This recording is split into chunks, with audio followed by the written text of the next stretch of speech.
suivi de toutes les commandes que nous pourrons entrer par le biais de la console de hacking. Et comme on a bien fait notre boulot, l'application nous dit qu'elle est sécurisée.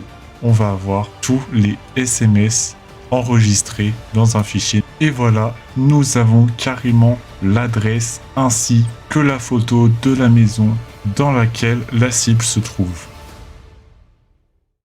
Les informations fournies sur cette chaîne sont uniquement destinées à des fins d'information générale et d'éducation. Je décline toute responsabilité et je ne suis pas responsable de tout dommage ou problème causé lors de la mise en œuvre des outils et techniques. Allez, c'est parti, on se connecte à la plateforme.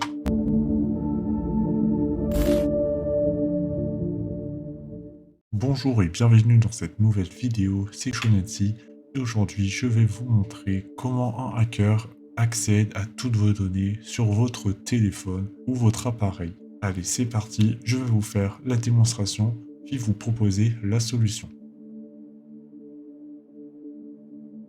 Alors tout d'abord, il faut savoir qu'un hacker utilise principalement une application ou un fichier qu'il envoie à sa cible afin de garantir l'entièreté du contrôle de l'appareil. Pour ce faire, le hacker va aller sur son navigateur et il va par exemple cloner une application officielle. Il s'est rendu à cette étape que le hacker applique déjà la méthode de ingénierie sociale. Qu'est-ce que l'ingénierie sociale ? L'ingénierie sociale consiste à tromper une personne, que ce soit au téléphone ou en ligne, afin de l'amener à faire quelque chose qui la rendra plus vulnérable à d'autres attaques. C'est une définition assez brève pour vous dire que l'ingénierie sociale consiste à jouer sur les désirs ou les faiblesses de l'humain. Par exemple, on va dire que l'humain veut absolument Spotify Premium. On va rechercher Spotify tout simplement et nous allons l'installer. On voit la dernière mise à jour de Spotify Live qui date du 18 janvier 2023. C'est cette application que nous allons choisir. On télécharge ensuite l'APK et voilà, une fois que c'est fait, nous allons cliquer sur le petit dossier qui se trouve juste ici et comme ça, nous pouvons retrouver notre téléchargement. On va bien évidemment le renommer pour qu'il soit plus simple à utiliser comme Spotify. Alors on ne va pas le renommer Spotify Premium mais bien Spotify car pour l'instant il n'y a que nous qui voyons le fichier. Et voilà, c'est à partir de ce moment-là que tout va se jouer. On ouvre notre terminal, bien sûr on se met directement en administrateur. Et voilà, nous allons entrer msf venom-x, notre nom de dossier, spotify.apk. Ensuite nous allons spécifier le type de plateforme à attaquer. En l'occurrence, ça sera Android, donc -p Android. On va faire une attaque de type Meterpreter avec un petit reverse TCP. On définit ensuite l'hôte de l'attaque. J'ouvre une nouvelle fenêtre et je tape ifconfig. Et là, nous voyons que mon idée d'attaque est 192.168.1.39. Elle porte 4444. J'avais déjà évoqué ce port dans ma première vidéo, car effectivement, ce qu'on est en train de créer, c'est un payload. Ensuite, on spécifie le nouveau nom de fichier qui sera Spotify Premium. On va mettre gratuit. Bah oui, parce que le but, c'est quand même d'attirer la cible. .apk. On appuie sur Entrée, et voilà. Tout est fait, on n'a plus qu'à attendre et à se rouler les pouces. Comme vous le voyez, mon logiciel est en train de décompiler l'APK original dans le but d'injecter un code malveillant qui va pouvoir accéder à toutes les informations de la cible. Et c'est avec ce genre de code malveillant que nous pourrons accéder aux messages, à la caméra, prendre des photos. À présent, il nous décompile l'APK original, suivi de toutes les commandes que nous pourrons entrer par le biais de la console de hacking. Enfin bref, on peut faire vraiment tout ce qu'on veut, et cette technique est vraiment la cour de récréation des hackers. Spotify Premium a été sauvegardé en tant que Spotify Premium gratuit.apk. Et voilà, c'est tout. Maintenant, on n'a plus qu'à envoyer Spotify sur la cible.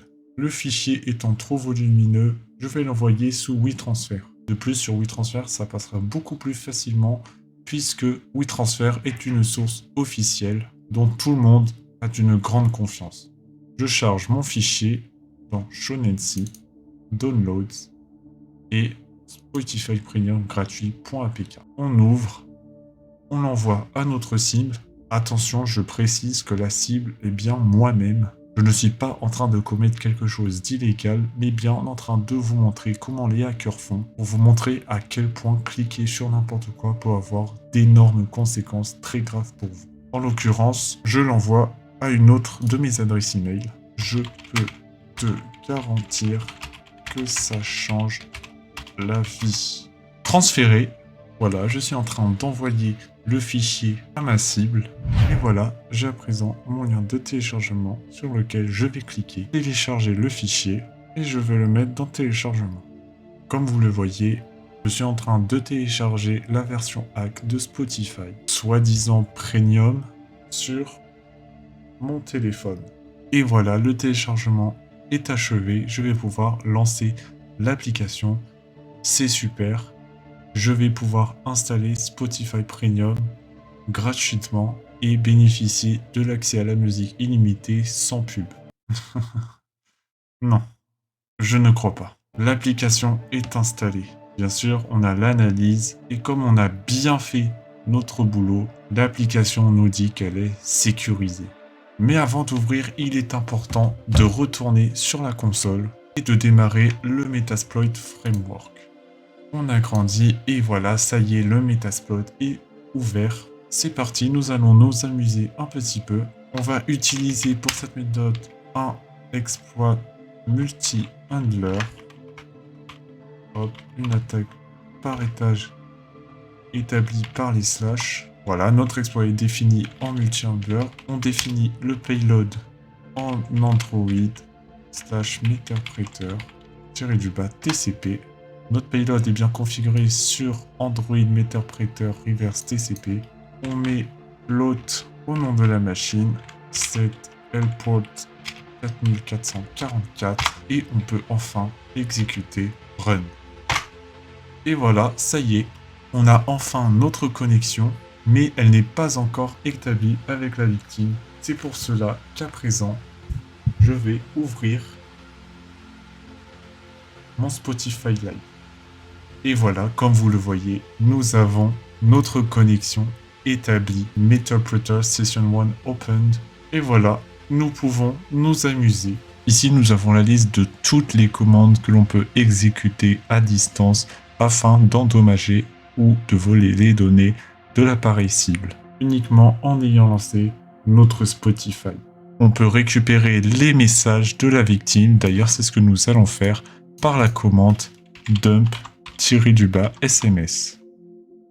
Et là, comme vous le voyez, on va avoir tous les SMS enregistrés dans un fichier nommé sms-dump 2023 etc.txt. Et donc ce SMS dump, je vais le rechercher dans le fichier. Et voilà, je l'ai retrouvé facilement. Et comme vous pouvez le voir, nous avons récupéré tous les messages de la victime. Et tout ceci est possible juste en ayant lancé une application. On peut aussi géolocaliser la cible, donc on va faire un petit géolocate.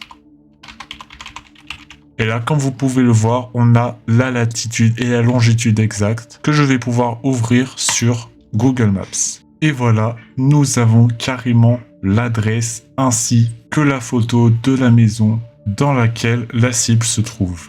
À présent, je vais entrer cette commande webcam-snap pour effectuer une capture d'écran sur le téléphone de la cible.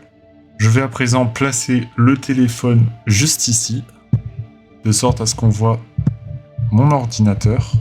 Et voilà, le logiciel est en train de prendre une photo qu'il a directement sauvegardée dans Home Shonensi. Et là, comme vous pouvez le voir, si on descend un peu plus, on a notre image juste ici. Et je pourrais accéder à la totalité de l'appareil de la cible tant que la victime ne ferme pas l'application. Étant donné que c'est Spotify, on va simuler que la cible est en train d'écouter sa musique et même si son application est en arrière-plan, on aura toujours l'accès à son téléphone. Et on va envoyer un petit send-SMS Et là, je vais recevoir un message sur mon téléphone qui nous montre bien que j'ai reçu le message avec abonnez-vous à Shonensi. La solution à ça serait tout simplement d'analyser chaque fichier que vous téléchargez provenant d'une source inconnue. Le plus connu, bien sûr, serait la méthode de virustotal.com. Le lien sera dans la description et une fois que vous aurez choisi le fichier que vous voulez analyser, en l'occurrence dans notre cas c'est Spotify Premium gratuit. Très important aussi, notez que l'analyse des fichiers suspects peuvent se faire par IP ou par des URL. Et là, comme vous le voyez, il m'a analysé le fichier dans son intégralité et a trouvé 15 codes malveillants. Alors attention, VirusTotal ne détecte pas forcément tout. C'est-à-dire qu'il suffit d'ajouter un peu de couche d'encodage sur le logiciel et VirusTotal ne s'apercevra d'absolument rien. C'est pour ça que vous pouvez analyser ce code malveillant sur plusieurs logiciels, comme une fonction sur Windows déjà intégrée qui se nomme MRT. Et c'est là où vous pouvez choisir votre type d'analyse. Donc nous avons analyse rapide, analyse complète ou analyse personnalisée. Notez que nous pouvons faire la même chose avec Avast Antivirus. Vous vous rendez sur protection, analyse antivirus et analyse ciblée et vous sélectionnez votre dossier. Dans cette vidéo, je vous ai montré à quel point il était simple et efficace de voler toutes les données d'une cible rien qu'avec un fichier logiciel. Mais il est important de noter que ce n'est pas forcément avec un logiciel que je pourrais accéder à tout, mais bien un PDF ou une image. Enfin bref, autant d'extensions de fichiers qu'il existe en informatique. Si cette vidéo vous a plu, n'hésitez pas à me le faire savoir en cliquant sur le pouce en bas de la vidéo. N'hésitez pas aussi à mettre un commentaire afin de me faire part de vos impressions sur cette vidéo. Ce petit geste en est un grand pour moi.